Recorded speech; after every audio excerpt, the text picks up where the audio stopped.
le 22 février 2017. Je m'appelle Cecilia Thompson. Nous sommes ici pour interviewer Monsieur Harry Van Fleet, qui est un sauveteur. Nous réalisons cette vidéo sous l'égide du Centre commémoratif de l'Holocauste à Montréal. Le but de cette entrevue est de contribuer à l'histoire orale de l'Holocauste. Bonjour Monsieur Van Fleet. Bonjour. Pourriez-vous nous dire un petit peu et nous raconter quelle était la situation avant-guerre en Hollande?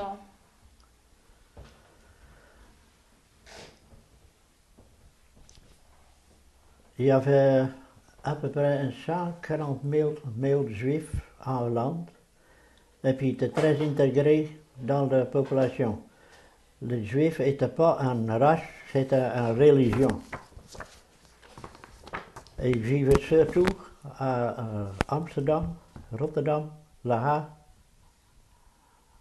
Haye et un peu partout dans le reste de la pays. Est-ce que vous pouvez nous dire un petit peu, nous dire quelque chose sur les lois hitlériennes ou l'impact des lois hitlériennes en Hollande et la montée de l'antisémitisme? Ouais, tout de suite, quand la Hollande est envahie par les Allemands, bien vite les lois anti-juifs commençaient. Le premier était, les juifs étaient exclus des travaux publics.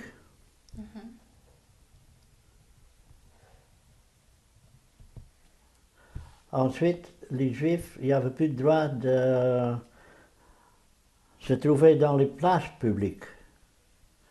Et puis les lois étaient toujours plus ou moins. Ils faisaient ça exprès pour attaquer les juifs. Il y avait des sanctions. Si un juif n'était pas dans la loi, il était immédiatement arrêté puis envoyé à Mauthausen. Mauthausen, je veux dire la mort. Mais les juifs, les lois étaient jamais claires. Les juifs étaient toujours dans l'incertain. Est-ce que je suis dans la loi?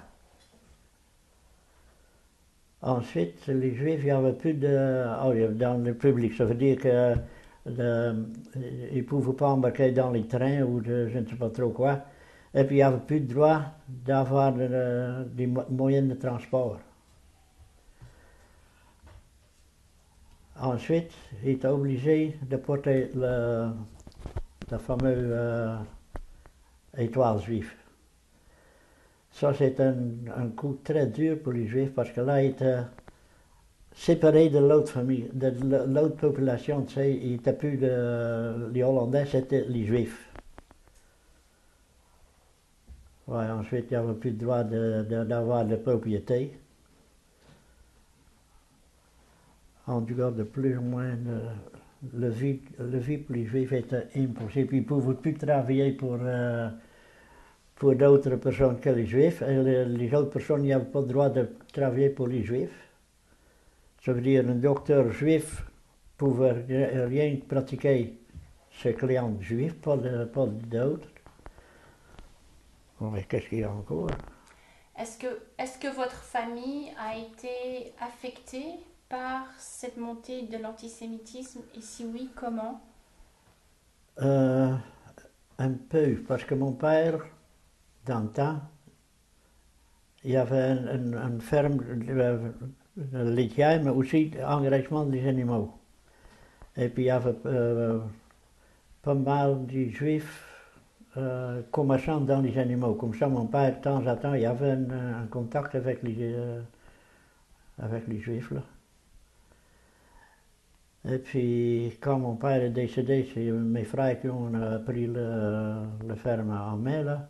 Moi, j'étais trop jeune. Et puis, ils ont continué la même chose jusqu'à les Allemands ils viennent.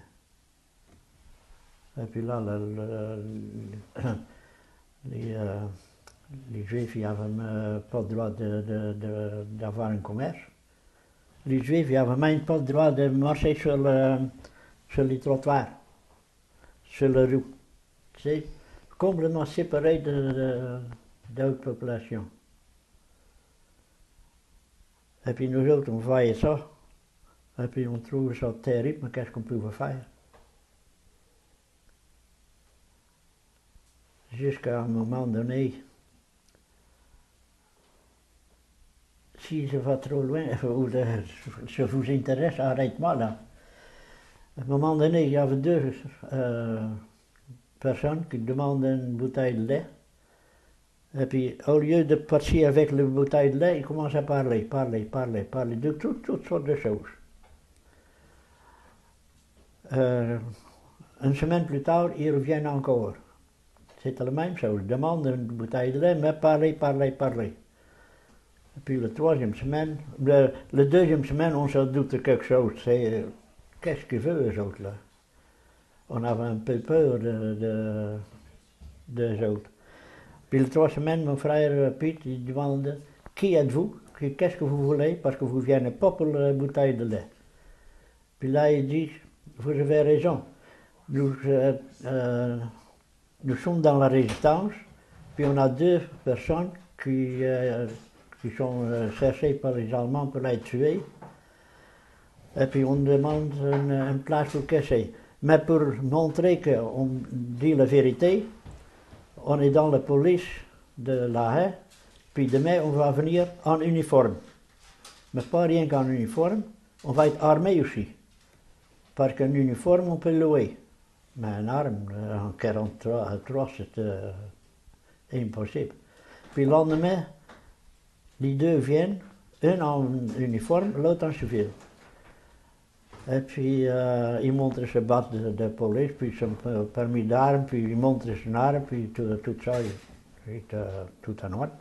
Et puis il dit, si on fait d'affaires, l'autre monsieur, c'est votre homme d'alliance, de contact. Là, mon frère dit, les deux personnes qui sont cherchées pour être tuées, qu'est-ce qu'ils ont fait? Lui, il dit, ce sont deux adolescents juifs. Wow.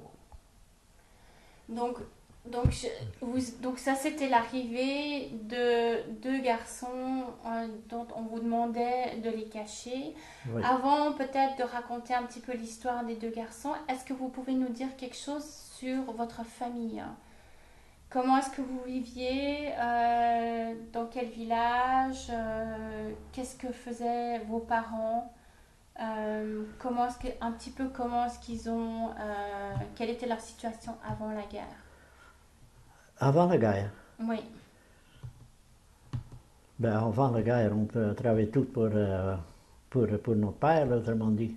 Moi, attendez un peu, j'étais à l'école jusqu'à 37. 38, 39, oui. Vous avez été à l'école jusqu'à 1939, donc vous aviez quel âge? J'avais 13 ans 16. quand j'ai débarqué à l'école. Et puis là, j'ai travaillé. Ma mère avait une bonne. Et puis, mon père, il voulait me placer, parce qu'il n'avait pas besoin de se mettre sur le ferme, me placer ailleurs. Ma mère dit, on va congédier le bonne, puis lui, il va m'aider. Et puis, le temps de reste, il peut travailler sur la ferme. Comme ça, j'ai travaillé 2 ans avec ma mère, jusqu'à ma soeur Rite vienne de l'école. Et puis là, j'ai commencé, mon frère il avait transformé la ferme un petit peu, il avait besoin de moi aussi. J'ai travaillé surtout avec mon frère Piet sur la ferme. Ok, vous aviez combien de frères et sœurs? 2. 2 sœurs. Il était plus jeune que moi. Ok, vous aviez 2 sœurs. Oui. Ok, et combien de frères? 4 frères. Et donc tout le monde, toute la famille travaillait sur la ferme Oui. qui appartenait? Non, il y avait un frère qui travaillait ailleurs, c'est vrai. 3 de mes frères qui travaillait sur la ferme, et puis un travaillait sur la ferme de mon oncle. Donc votre père était agriculteur et il possédait une ferme et toute la famille aidait sur la ferme sauf un Oui. de vos frères. Oui, Ok. mon Et père, il travaillait de moins en moins comme de raison, il prenait l'âge un peu. Et puis nous autres, on travaillait tout sur la ferme. Ok. Et c'était une ferme. Qu'est-ce que c'était comme ferme? Est-ce que vous pouvez nous décrire un petit peu la ferme?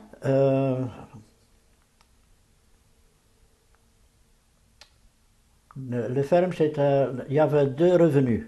Un, en production laitière, et puis l'autre, engraissement des animaux. Et puis moi, avec mon frère Piet, je travaillais surtout pour l'engraissement des animaux.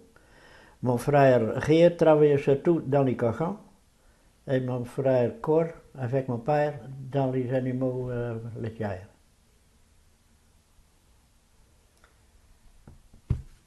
Ok. Est-ce que vous pouvez nous dire un petit peu, donc vous nous avez dit que les deux garçons, vous aviez donc caché deux garçons, mais avant qu'ils étaient venus à la ferme, est-ce que vous pouvez nous dire un petit peu comment est-ce qu'eux vivaient? Est-ce qu'ils étaient juifs pratiquants? Que faisaient leurs parents ou leur père? Qu'est-ce qu'ils ont subi comme mesures antisémites? Qu'est-ce qui est arrivé aux garçons avant qu'ils viennent chez vous à la ferme Bernard, il pouvait parler de ça. Jaap, il ne pouvait pas parler de ça. Mais Bernard m'a surtout rencontré pas mal des années après la guerre. Donc il y avait deux garçons, Bernard et Jaap. Ils Oui. avaient quel âge quand ils sont arrivés? Il y avait 11 ans et 13 ans quand ils viennent chez nous. Ok. Et puis ils sont cachés, je pense qu'en 41. Le père, il y avait un magasin de photos, puis à un moment donné, il voyait toutes ces restrictions pour les juifs là. Lui, il décidait de se cacher, plonger qu'on appelle là. Il pensait que changer d'adresse, sans laisser trace là, on était disparu. Malheureusement, c'était pas vrai. Lui, il a trouvé une place, c'est ancienne clientèle de son magasin. Mais pour ses trois enfants, il n'y avait pas de place. Comme ça, les trois enfants étaient cachés ailleurs. À un moment donné, je ne sais pas où ils sont trahis ou comment, le Gestapo est arrêté avec un camion, et puis on a été chercher. Ah oui, le petit fille était avec les deux garçons, mais le petit fille s'ennuyait de sa mère.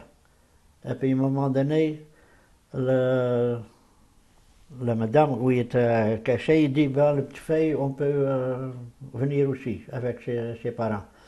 Mais à un moment donné, le camion de Gestapo est arrivé, puis on a arrêté les parents.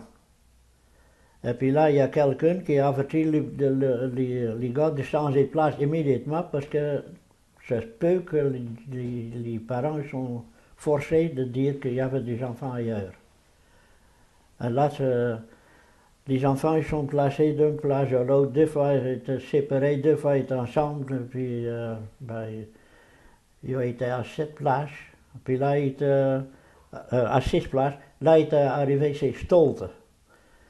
Stolte c'est un charpentier ébéniste. Ok. C'était un des garçons alors. Oui, c'était en Delft. Il était caché là, les deux enfants, il était très bien. Les deux garçons. Oui. Mais Stolte, il y avait trois enfants qui travaillaient sur les kermis. Il y avait un cuve, tu sais, puis ils se promenaient en rond sur le mur, autrement dit. Mais les kermis en 1933, ça ne marche pas tellement, tu sais, le monde, il y avait moins d'intérêt. Comme ça, les autres sont arrêtés. Ils ont tout emmené leur matériel chez leur père. Et puis là, les Allemands, ils le forçaient pour aller travailler pour eux autres.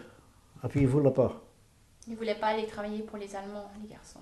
Les garçons, ils sont plongés, autrement dit. Puis quand les enfants plongent, là, c'est certain que les Gestapo ils viennent chercher, fouiller dans la maison. Là, les gars, ils étaient là.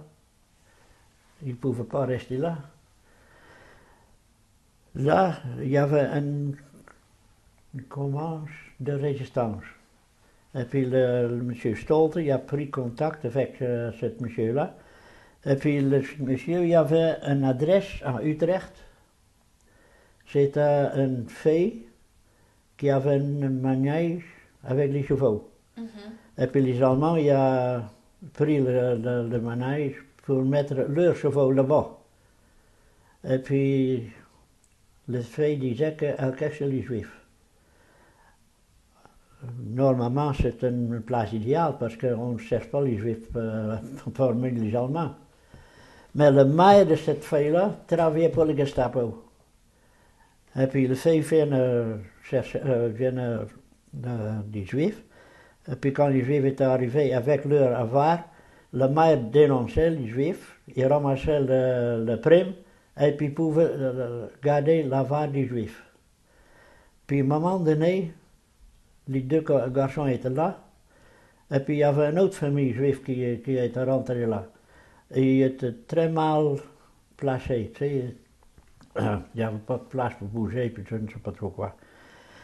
Un soir, le maire rentre dans le manège, puis il appelle les deux gars en bas, et puis il donne 2 tickets pour le train, pour aller de Utrecht à Delft, et puis il a dit, partez immédiatement, parce que le Gestapo était déjà en chemin pour ramasser les deux autres. Là, les deux gars, ils sont entrés dans le train, et puis ils étaient très chanceux. Ils n'étaient pas embarqués dans le même wagon, un dans l'autre. Parce que normalement, le Gestapo il surveillait les trains, les stations et les trains. Et puis ce voyage-là, il n'y avait pas de contrôle ni dans le train, ni dans le...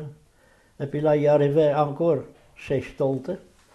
Stolte, il ne savait pas quoi faire avec, parce que c'était toujours dangereux pour le fouille de la maison. Mais lui, il avait une remise pour son réserve de bois. Une remise, il faut dire ça vite, c'était 4 poteaux avec un toit. Et puis il dit que les garçons, il faut se cacher là-dedans. Dans ma douche, ça va, mais pas pour l'hiver comme dans les gens. Et puis lui, à tous les jours, il prenait une planche pour aller chercher, pour soigner les petits gars comme dans les gens. Mais il faut avoir une raison pour le faire. Comme ça, il changeait de bois, puis il se promenait un peu avec les bois là. À un moment donné, il y avait un voleur. Et puis il fouillait d'abord, puis il a trouvé les gars. Il a regardé les gars, il n'a rien dit, il est parti. Il n'a rien emmené ici. Mais qu'est-ce qu'il va faire lui? Est-ce qu'il va te dénoncer? Ou dire...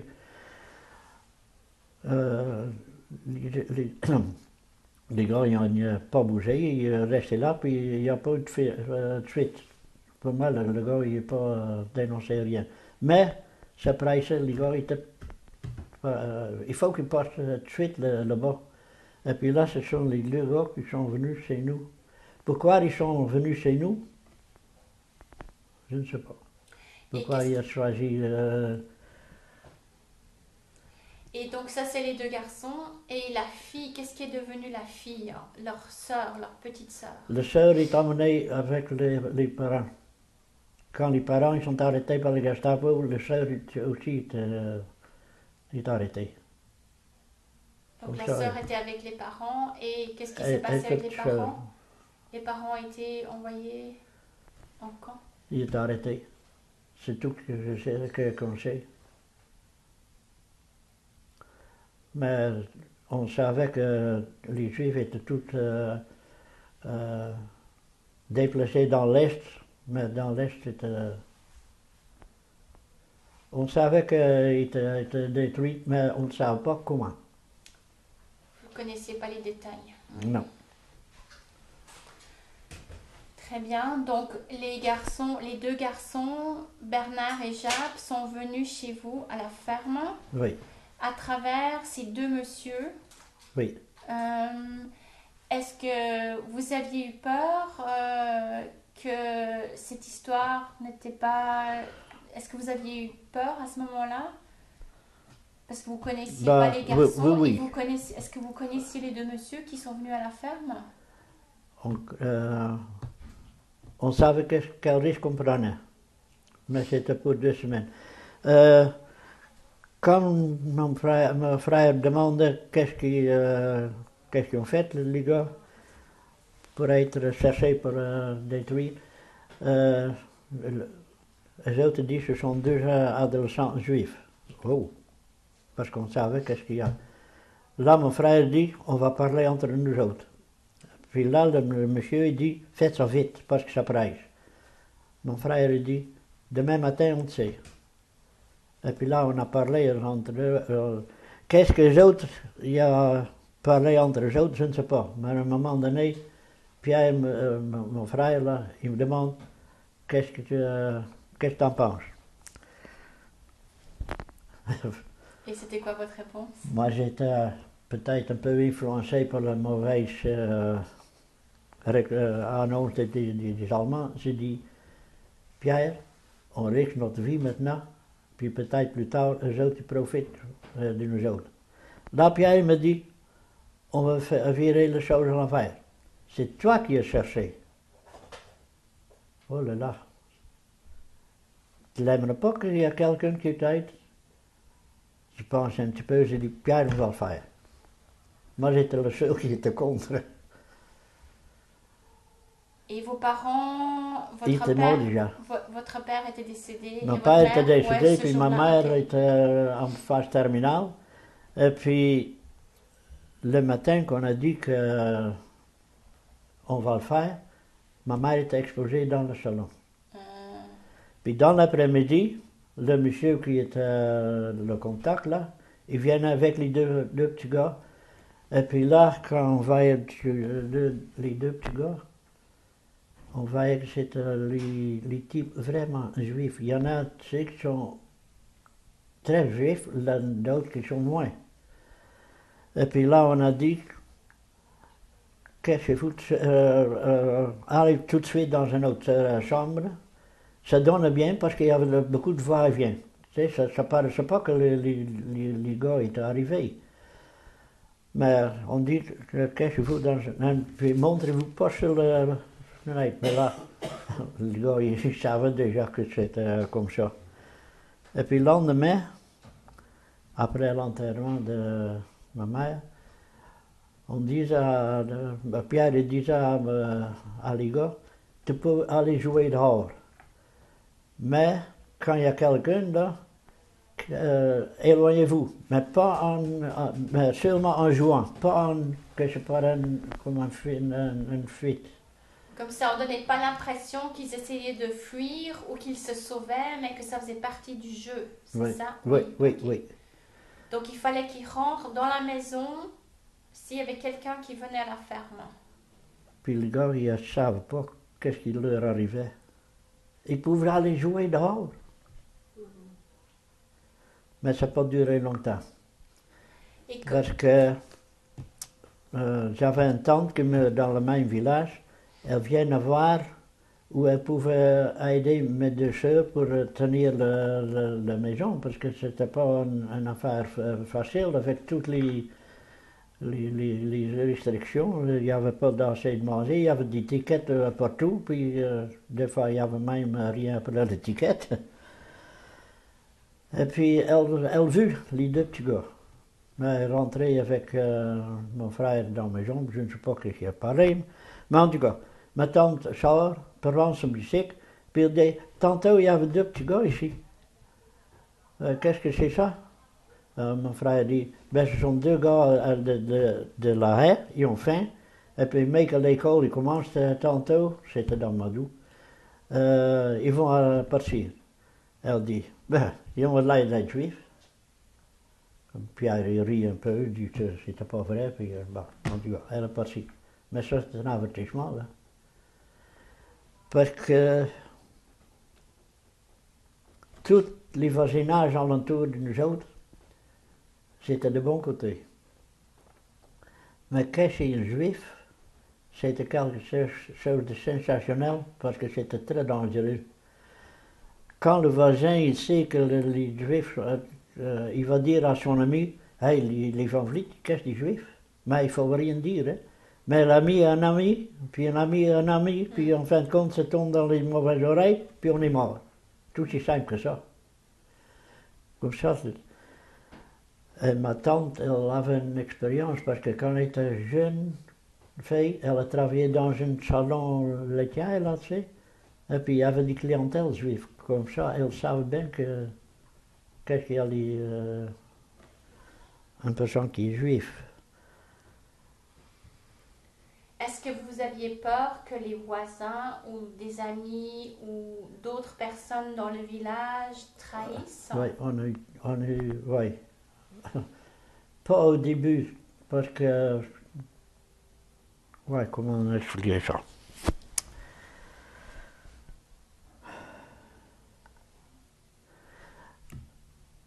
Les premières 2 semaines, c'était pas long. Et puis on avait, dans la maison, on avait une espèce de cache. On avait une armoire en forme de L. Le linge de saison est en avant, le linge hors de saison est en arrière. Et puis un premier coup d'œil là, ça paraissait pas. Et puis on dit que ça c'était le cache. La deuxième semaine, on a eu un peu plus de peur. Et puis là, il demandait pour un mois, parce que c'était plus dur de trouver une autre place. Aujourd'hui, je me demande, est-ce qu'on ferait bien chercher une autre place? Mais en tout cas, quand il demandait un mois de délai, là on comprenait, dit garçon, il va rester chez nous. Entre-temps, on a commencé à aimer ces deux garçons-là. Et puis, un mois de différence, non, le garçon il va rester chez nous. Mais là, on a commencé à penser à un vrai cache. Et puis c'était surtout mon frère Wim qui était l'idée. On avait 2 meules de foin. Et puis il y avait toujours une réserve. Même en été, il y avait à peu près une hauteur de ça, une réserve. Wim, il a l'idée de creuser le milieu et puis faire une sortie par une cabane à chiens. En réalité, le derrière du chien, le mur derrière, là, c'est une porte. Je décris pas le mécanisme, c'était pas mal compliqué, mais ça travaillait très bien. Et puis, les enfants étaient toujours dans la maison. Mais il y avait une affaire. Tous nos animaux étaient enregistrés. Et puis il y avait un livre plein des vaches, il y avait une taille dans l'oreille, puis les cochons, et puis les moutons, il y avait un numéro tatoué dans l'oreille, puis les poules étaient comptées, et puis c'était régulièrement contrôlé. Le contrôleur, il vient, dit jamais quel test il vient. Donc il pouvait venir à l'improviste. Mais il rentrait toujours dans la maison. Et puis là, on avait développé un code. Quand le contrôleur vient, c'était toujours mes frères, parce que moi j'étais plus jeune, là, il faut garder le gars le plus longtemps devant la porte, pour que le petit gars peut sortir par une fenêtre et se cacher se placer devant un mur qu'on ne pouvait pas voir de la maison. Quand les gars sont là, il faut donner un signal que mon frère amène le gars, l'inspecteur, dans le salon, puis garder ça dans le salon le plus longtemps possible pour que les gars ils pouvaient aller dans le vrai cache. Puis le vrai cache était juste, l'entrée dans le vrai cache était juste devant l'entrée principale de la maison. Quand le gars était dans le cache, il faut donner un signal à mon frère, le chemin est libre, allez-y. Parce que le gars, il ne faisait pas toujours. Mais des fois, il cherchait dans toute la maison où il ne pouvait pas trouver un peu de lait qu'on n'a pas le droit de garder, ou un fromage, ou un peu de beurre. Donc les enfants. Et puis,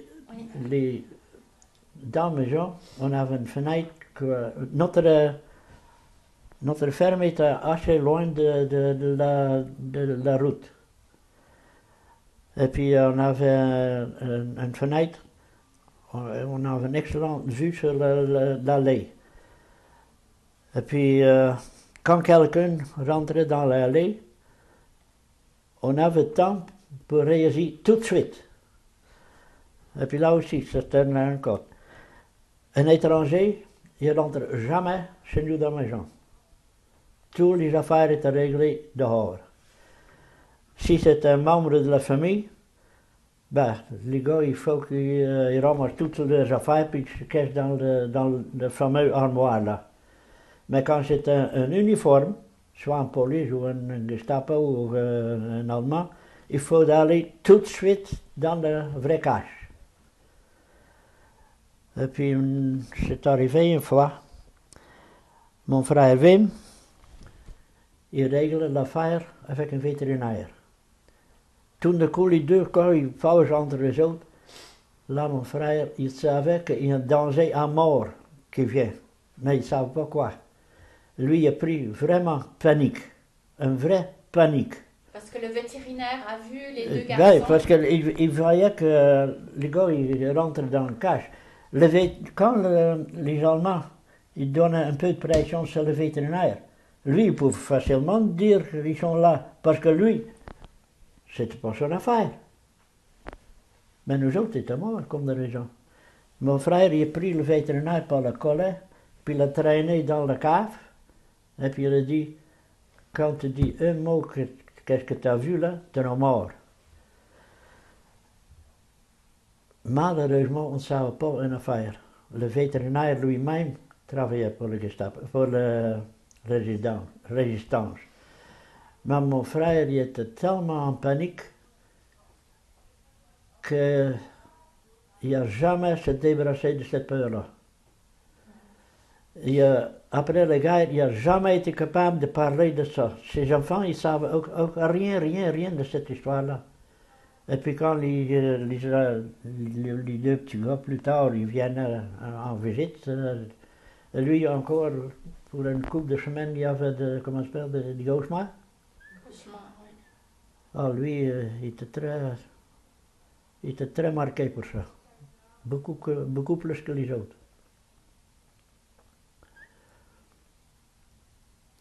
Après la guerre, nous autres, on avait un mauvais nom. On était asocial. Le résistant, il a dit, il ne faut jamais faire quelque chose pour attirer l'attention sur les Allemands. Il faut s'occuper de rien. Jamais quelqu'un rentre dans la maison. On est asocial. Une fois, un des nobles de notre village, il demandait où nous autres on pouvait donner un repas par semaine à un enfant d'école qui avait le plus besoin. Mon frère dit non. Mais il ne pouvait pas dire pourquoi. Parce que nous autres on avait deux gars, 3 fois par jour, 7 jours par semaine, en surplus. Je sais qu'on a un surplus sur la ferme, mais le monde avait tellement faim qu'on donne le plus possible parce que les Allemands y ont fait des normes. Un vache tonne de lait, puis un tonne de viande par année, un cochon, tel de cochonnette, puis le mouton tant d'agneaux puis un laine par année. Si on n'arrivait pas dans notre quota, on était des saboteurs, puis les saboteurs passaient par les arbres.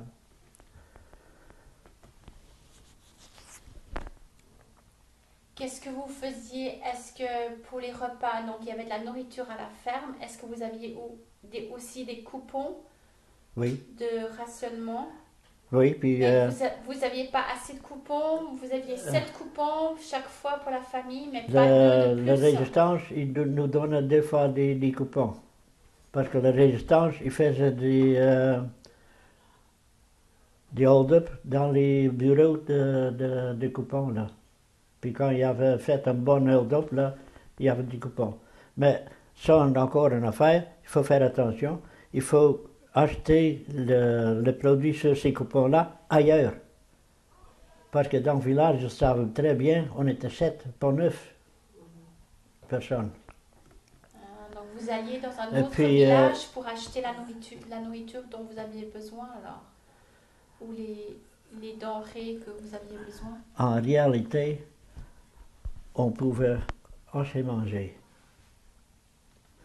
Mais, surtout en 1949, le monde mourait de faim. En 44. C'est aussi incroyable que vous me pensez, peut-être. On a mangé des betteraves à ceux qui étaient destinés pour les animaux, pour être capable de donner encore.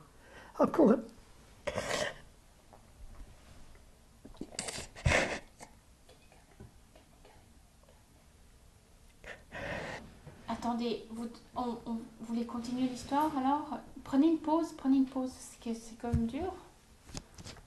I think we'll just take a 2-minute break, okay? Okay, no, wait another 2 minutes. Ok, il va recommencer parce qu'on a coupé. Ah, ok. On a coupé, c'est bon. Vous êtes prêts à recommencer? Oui. Ok. J'avais Mais si vous avez besoin d'une pause, vous nous dites. Hein. On y va? Oui. J'avais deux frères qui étaient fiancés. Et puis ça, c'était les personnes les plus dangereuses pour nous autres. Parce que quand les Allemands se doutaient de quelque chose, là, ils commençaient à frapper la personne aimée, là. Puis ça, c'est pire que tu fais souffrir toi-même. Les deux filles, ils savent rien, absolument rien. Mais nous autres, on disait toujours à ces filles-là, viennent pas trop souvent sur la ferme. Parce que là, les parents, ils sont décédés. Les voisins, on va dire, bah, tu vois, les parents sont partis, là, les filles viennent. Et puis, on ne veut pas vous donner un mauvais nom, non. Puis nous autres, on ne veut pas avoir un mauvais nom non plus. Les filles ont accepté ça. Mais, quand il y a un anniversaire ou Noël, puis les fêtes, il faut qu'ils viennent. Et puis là, on fait attention pour qu'il ne reste pas traîner quelque chose des enfants. Puis les enfants, ils étaient toujours dans le cache. Parce que ça se peut qu'une des familles, tout d'un coup, voulait aller voir quelque chose dans la maison, tu sais. Donc les femmes fiancées venaient à la maison pour Ouais. des fêtes, mais les garçons devaient rester cachés. Et Ouais. donc ils n'ont jamais su, pendant cette période-là, qu'il y avait des garçons qui étaient cachés des garçons juifs qui étaient cachés chez vous. Et puis moi aussi, j'ai eu une affaire déjà. C'était dès le début. Les garçons, ils jouent encore dehors. Moi, j'avais un voyage de fumier à emmener en bateau dans une autre place dans le champ. Et puis Yap me demandait, est-ce que je peux embarquer? J'ai dit, ben oui, j'embarque. Et puis lui embarque dans le bateau. Et puis j'ai passé tout près de mon voisin. Et puis Yap, il fait une fausse manœuvre, il perd l'équilibre. Et puis il était de même. Moi, je le voyais tomber dans le fumier. Heureusement, il a pris l'équilibre. Et puis moi, j'ai eu peur. J'ai dit, googe me Sally. Et puis Yap, il se figeait. Il dit, il ne faut jamais dire ça. Moi, je ne savais pas, googe me Sally, c'est une expression juive, là. C'est une chose de dire que normalement, j'avais pouvait dire aussi suffert. Mais dans ce temps-là, c'était ouais, une expression, on disait ça normal, parce que j'en suis sûr, si mon voisin l'avait entendu ça, il n'y avait rien cherché de spécial. Il savait que quelqu'un a fait un mauvais coup, c'est tout. Ben là, j'ai eu mon leçon, j'ai dit, il faut toujours faire attention à ce que tu dis. Et est-ce que les garçons, est-ce qu'ils venaient manger avec vous ou est-ce que vous leur apportiez de la nourriture dans leur cage quand ils étaient dans leur cage? Comment ça se passait? Quand il n'y avait personne à la ferme et il n'y avait que vous, la famille, eux, ils pouvaient être libres dans la maison alors. Mais il fallait qu'ils surveillent, il fallait que quelqu'un surveille si quelqu'un venait. Oui, on a eu, il y avait une armée qui passait, de passage chez nous, et puis on était obligé d'héberger 4 soldats. Et puis on ne sait plus, il y avait la cuisine chez nous, leur cuisine. Comme ça, il y avait beaucoup de soldats. Je ne me rappelle pas exact comment mon frère y a sorti, parce que les gens ne pouvaient pas rester infiniment dans leur cache. Je ne sais pas comment ils ont sorti, ça fait longtemps. Mais ils ont sorti le gars, puis ils ont le caché sur un lot de balles de paille, c'était sur le grenier sur l'étape. Ils ont vécu là pendant 2 semaines. Et puis là, une de mes soeurs, quand les soldats étaient pas là, ils partaient avec une assiette de nourriture pour eux autres. Là, ma mémoire est... Donc là, il y a quelqu'un de la famille qui leur apportait de la nourriture Oui. alors? Oui. Oui. Mais est-ce que souvent ils mangeaient avec vous aussi à table ou pas? Comment? Est-ce que c'était dangereux pour les garçons de manger avec vous à table? Normalement, oui. Donc ils ne pouvaient jamais manger à table avec vous alors? Mais quand il n'y avait personne dans la maison, mais il y avait toujours un qui regardait l'allée. Oui. Il faut regarder l'allée 60 minutes à l'heure, pas 59. Parce que les minutes qu'on n'a pas fait attention, ça pouvait être fatal, on ne sait pas. Parce que ça ne prenait pas beaucoup de temps pour se rendre. Et puis il faut soit rester tranquille, soit aller dans le cache dans la maison, tu sais, l'armoire, ou dans le vrai cache. Mais il faut réagir immédiatement.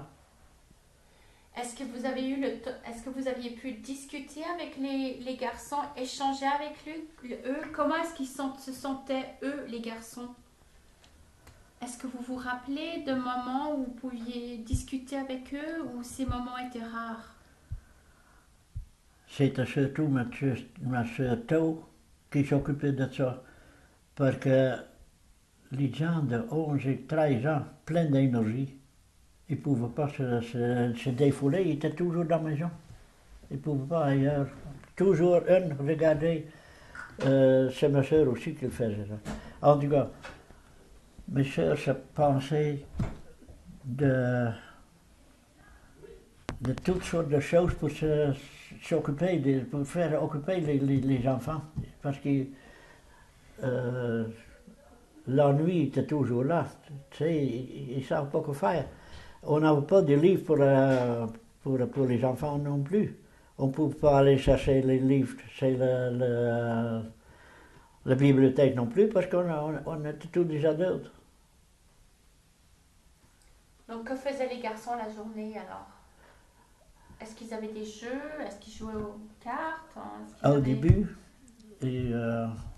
ah oui.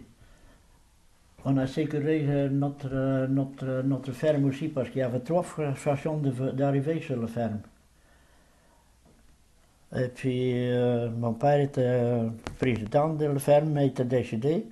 Et puis ils ont choisi mon frère comme remplaçant. Et puis nouveau maître, nouvelle loi. Il y avait 2 trails dans la maison. Les trails étaient... Il a toujours existé, même avant les bicycles. C'était pour coupé le chemin. Au lieu de faire tous les détours de polder, il traversait de travail. Puis il y avait un autre, mais ce trait-là était presque pas utilisé. Mais le polder était obligé d'entretenir ce trait-là. Et puis mon frère il disait que, vu qu'il n'y a presque pas personne qui passe, laissez tomber cet entretien-là. Et puis tout le monde est d'accord. Puis là, mon frère il dit aussi, si un fermier voit que ce petit pont-là, qui sont sur tous les cours d'eau, là, est en mauvais ordre, il faut doter. Pour que, si quelqu'un passe et puis tombe dans l'eau, que le pont n'est pas responsable. Donc vous avez fait tout ce que vous pouviez pour éliminer d'autres entrées, d'autres chemins vers votre maison, Oui, mais, pour pouvoir mieux contrôler l'allée principale. Nous autres étions chanceux parce que notre ferme était près de l'installation de pompage là. Ça veut dire que tous les cours d'eau entourant notre ferme étaient trop larges pour sauter dessus, même en perche. Et quand on ôtait les ponts, le champ pouvait arriver par ce côté-là. Comme ça, on n'avait rien qu'une entrée à surveiller. La grande allée. Oui.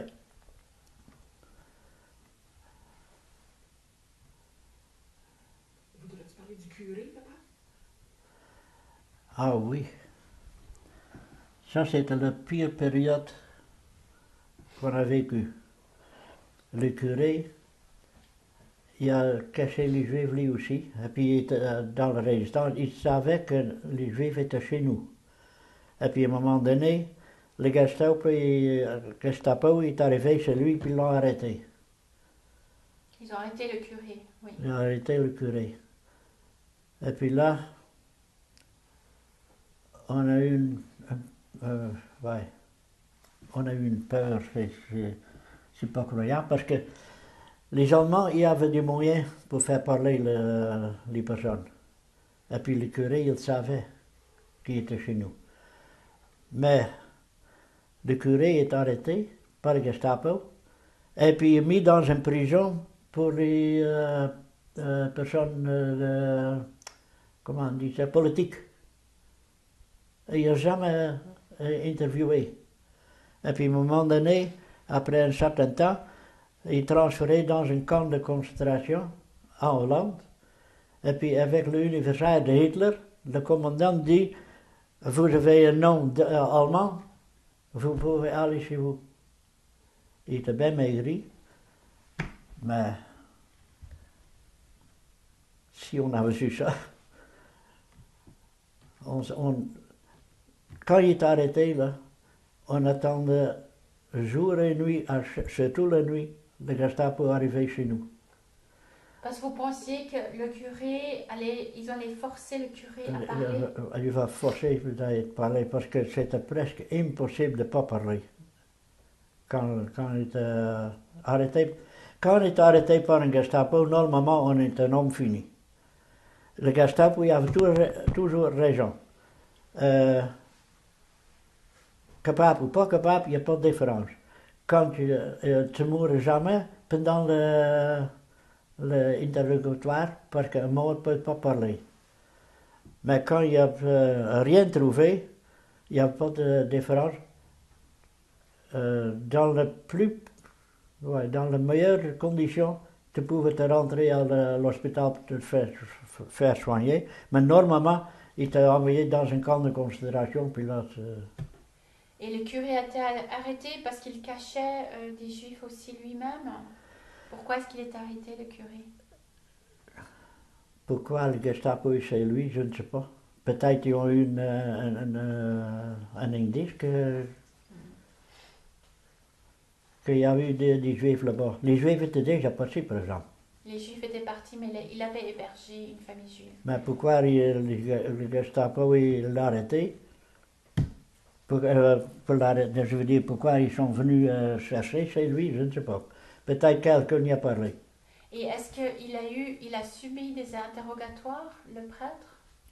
Est-ce qu'il a été interrogé par la Gestapo? Non. Jamais Non, il a interrogé. mis dans une prison pour les Oranje Hotel qu'on appelle. C'était des gens qui étaient contre Les le prisonniers régime. politiques, oui. Il était arrêté là. Et puis à un moment donné, il est transféré dans un camp de concentration. Et puis le commandant, il dit, vous avez il s'appelle Tyson, c'est un nom allemand. Il dit, vous avez un nom allemand, vous pouvez aller chez vous. C'est extraordinaire. Mystère. Moi, je dis que chaque juif qui a vécu cette guerre-là, c'est un miracle. Il y a quelque chose qui a passé. Est-ce que vous pouvez nous décrire un petit peu vos sentiments par rapport à ces deux enfants, à votre peur ou par rapport à la trahison possible de voisins et d'autres dans le village, par exemple? Mon sentiment envers les autres, ils sont plus chers que mes frères. Parce que mes frères et sœurs, ils ont toujours été là. Mais pour les autres, on s'est battus. Vous vous êtes battus pour eux et ils ont survécu. Donc c'est merveilleux comme histoire. Pardon? C'est merveilleux comme histoire, vous vous êtes battus, Ah, oui, eux ils ont survécu et vous avez survécu aussi. oui, mes frères, ils disent que nous autres, on n'a pas de responsabilité encore. On n'a pas de femmes, on n'a pas d'enfants. On a juste la responsabilité pour nous-mêmes. Pour ça, on a fait. Et puis, comme je disais, c'était pour 2 semaines, au début. Au début, oui. Ensuite, pendant 2 semaines. Et puis là, on a commencé à aimer ces gars-là.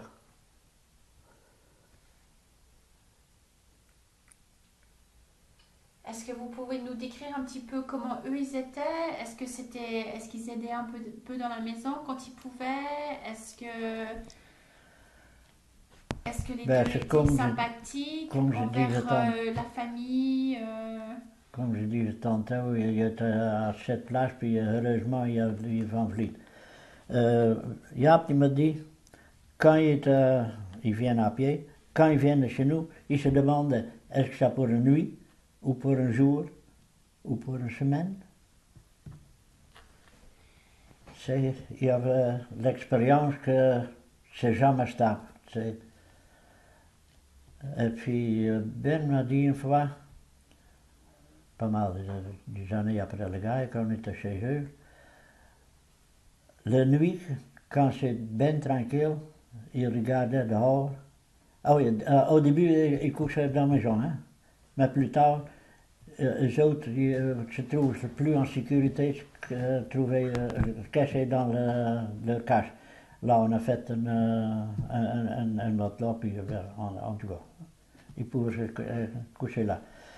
Mais quand tout est tranquille, il rouvre la porte, puis il regardait, quand c'est tout tranquille, il allait voir les chevaux.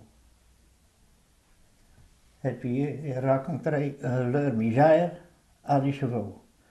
Et puis Ben dit, c'est peut-être ça qui a nous empêché de ne pas devenir fous. Ils pouvaient, les chevaux ne comprenaient rien, mais tu sais, ils pouvaient.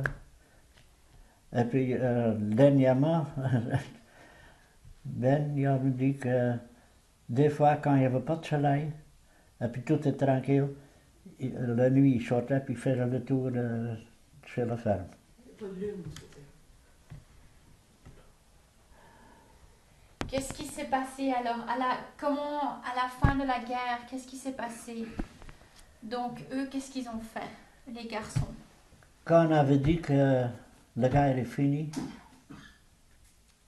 on avait peur qu'ils viennent fous. Et puis là, Pierre dit, hey, faire attention, les Allemands sont encore ici, là. Et là, ça s'est calmé un peu. Après ça, il avait peur d'être vu. Quand quelqu'un il voyait, il y avait toujours le nez se cacher. Et puis Ben me dit que ça a pris 2 ans avant qu'il pouvait voir quelques-uns dans les yeux. Et puis, après la guerre, il y a dans le, comment ça s'appelle, oh ja,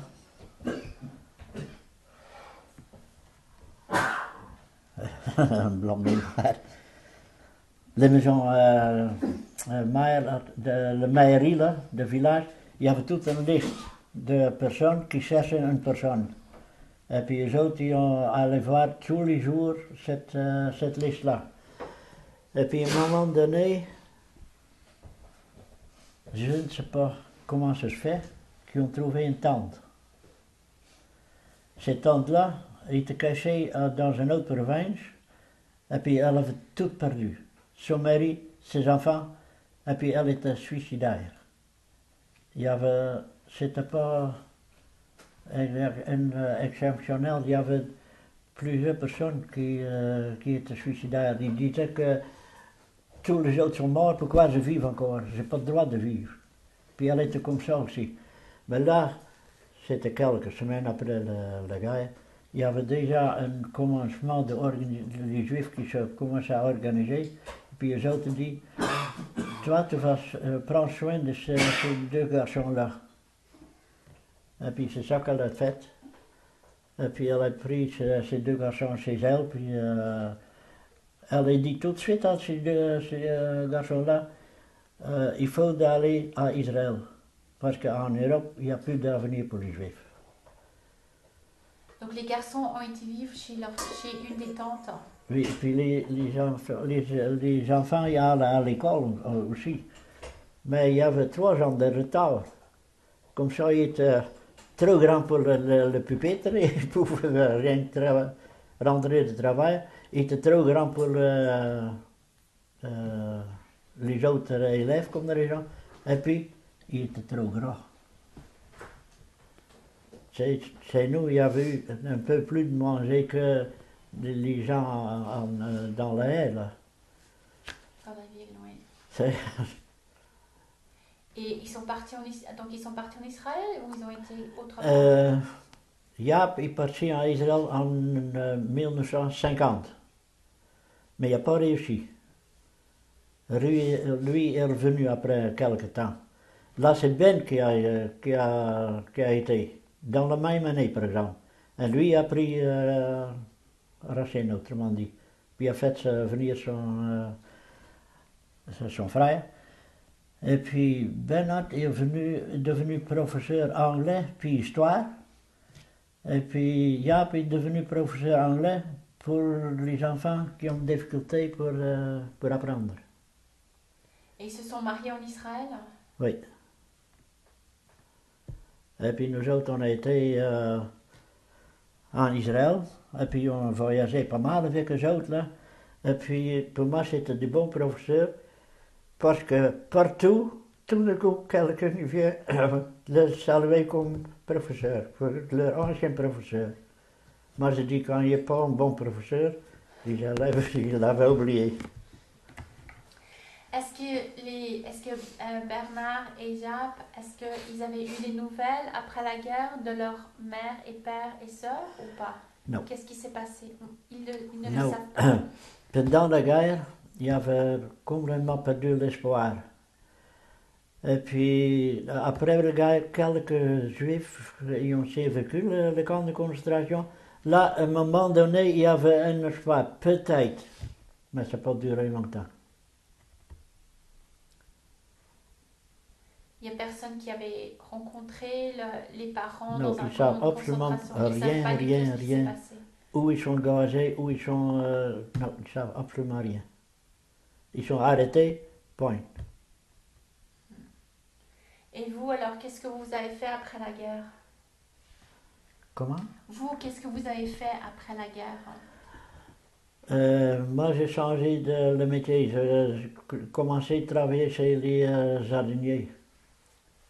Jusqu'à 1949, quand je suis arrivé ici au Canada. Là, je connaissais les 2 métiers. Cultivateur, engraisser les animaux et le jardinage. Et pourquoi vous avez quitté pour le Canada? Comment? Pourquoi vous avez quitté pour le Canada? Pourquoi vous êtes venu au Canada? Il y avait trois, non, quatre. Il y avait le Canada, le premier pays, la France, deuxième, Nouvelle-Zélande, et puis Australie. La France, non, ça me dit rien. Les deux autres pays étaient bien trop loin, j'ai choisi le Canada. C'est c'est juste pour ça. Parce qu'il n'y avait pas d'avenir, il n'y avait pas vraiment d'avenir en Hollande après la guerre. Il n'y avait pas d'avenir en Hollande pour vous après la guerre. Avant la guerre, j'étais trop jeune pour l'armée. Pendant la guerre, j'étais trop vieux pour... ouais, les Allemands y avaient fait une... comment ils appellent ça? Ben, il y avait un camp de travail avec un pelle, mais c'était plutôt paramilitaire, là. Mais j'étais trop vieux. Et puis quand après la guerre, il y avait l'Inde néerlandais qui était encore occupé par par les Japonais.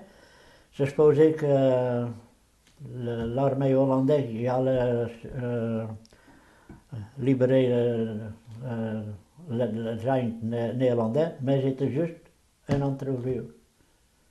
Comme ça, le 43, qui sont nés en 23, ils étaient exclus. 24 sont toutes été. Et là, je me dis, les gens qui vont faire la guerre aux Indes, là, c'est un temps perdu pour leur avenir. Et puis moi, je vais faire un voyage au Canada. Si c'est à mon goût, je vais rester. Si c'est pas à mon goût, je vais retourner parce que j'étais un jeune garçon encore. Et puis j'en ai au moins cette expérience-là. Mais je suis resté encore au Canada. Quel est votre contact avec les deux garçons depuis la guerre? Par lettre puis par téléphone. Et puis on était faire un tour 2 fois. Vous avez été les visiter en Israël? Pardon? Vous avez été les visiter Oui, en Israël? oui, 2 fois. Et puis ça fait 2 semaines qu'on a appelé Jaap encore. Et puis cette semaine on a eu lettre encore.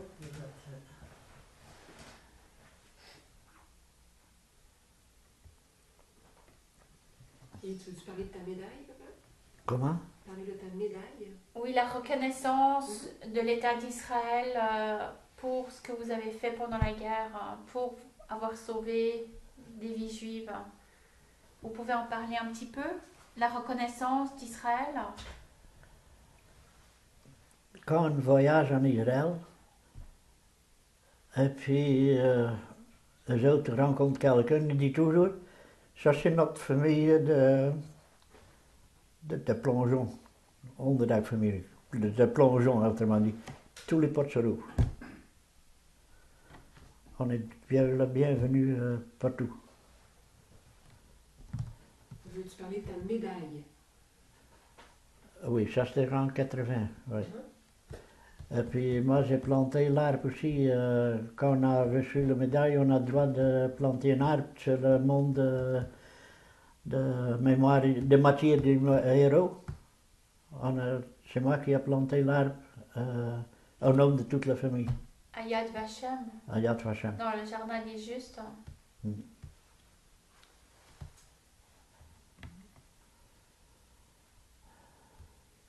Et là, vous avez reçu une médaille alors de Ben, la l'État médaille, d'Israël? ça veut dire que mon frère a eu la médaille, et puis tous les autres frères et sœurs ils ont reçu le diplôme qui va avec la médaille. Parce que par cas, il n'y avait rien qu'une médaille comme raison.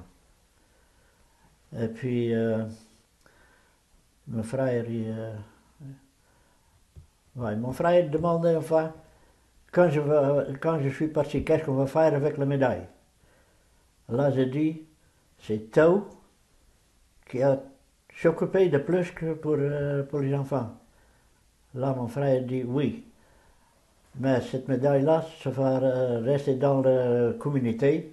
Et puis la communauté, tu sais, il n'y a pas une valeur dans ça. Je veux que cette médaille reste dans la famille. Et puis là, quand mon frère Piet est décédé, mon frère Geer, qui s'occupait comment ça s'appelle, de règlement de testament, tout ça, il dit, c'est toi qui as le plus contact avec les enfants, les médailles, c'est pour toi. Et est-ce que vos frères et sœurs ont aussi eu des contacts en continu avec les deux garçons? Beaucoup. Depuis la fin de la guerre, par exemple, tôt, elle était dans la... Elle était religieuse. Ma sœur religieuse avait très contact intime. Ah oui, plus que moi encore. Mes autres frères, probablement moins. Je ne peux pas dire ça avec certitude parce que moi j'étais au Canada puis les autres restaient en Hollande. Là. Mais nous autres, on a un très bon contact. Puis ma sœur trouve encore plus. Et qui est venu nous voir ici? Comment? Qui est venu nous voir ici? Ben. Ben a dit... Bernard, il est venu vous visiter ici à Montréal, au Canada? Comment? Bernard est venu Ouais. vous voir, Ouais. vous visiter ici avec sa famille? Oui, il a été chez nous. Il était avec un ami, puis l'ami va visiter Montréal. Ben, je veux dire, avec elle, il est venu chez nous. Il avait des enfants, Ben? Il a eu des enfants, Ben? Il y a 3 garçons. 3 garçons. Oui. Et Yap? Une fille à lui-même, et puis sa femme, son deuxième femme, autrement dit, il a emmené 3 filles. Qui a des enfants comme Réa. Oui. Très bien.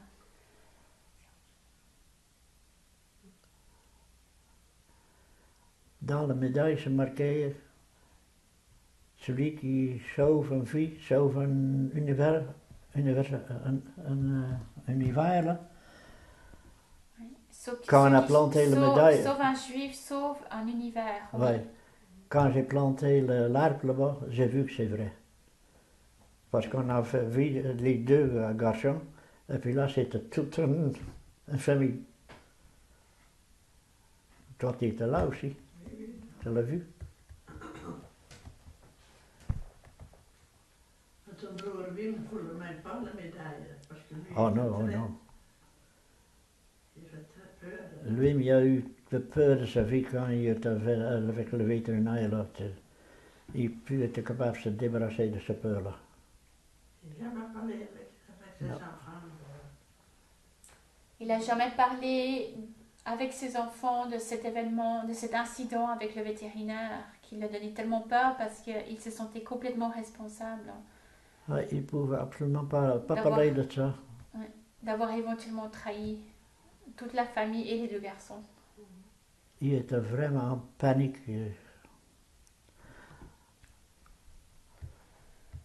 Est-ce qu'il y a encore autre chose que vous voulez dire ou Ben, dont vous vous rappelez? peut-être quand vous êtes parti, je dis oui,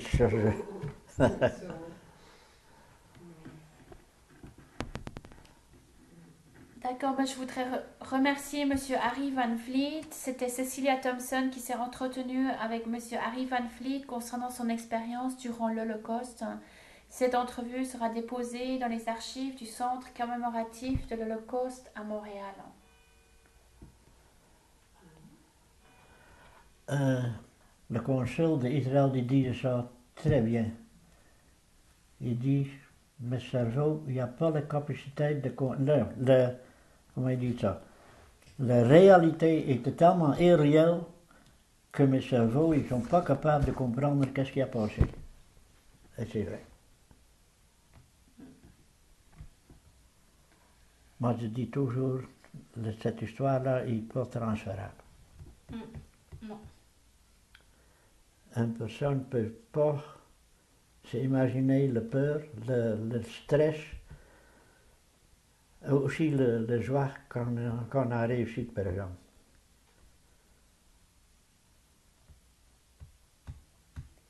Mais l'histoire, vous pouvez la partager, c'est ce que vous êtes en train de faire.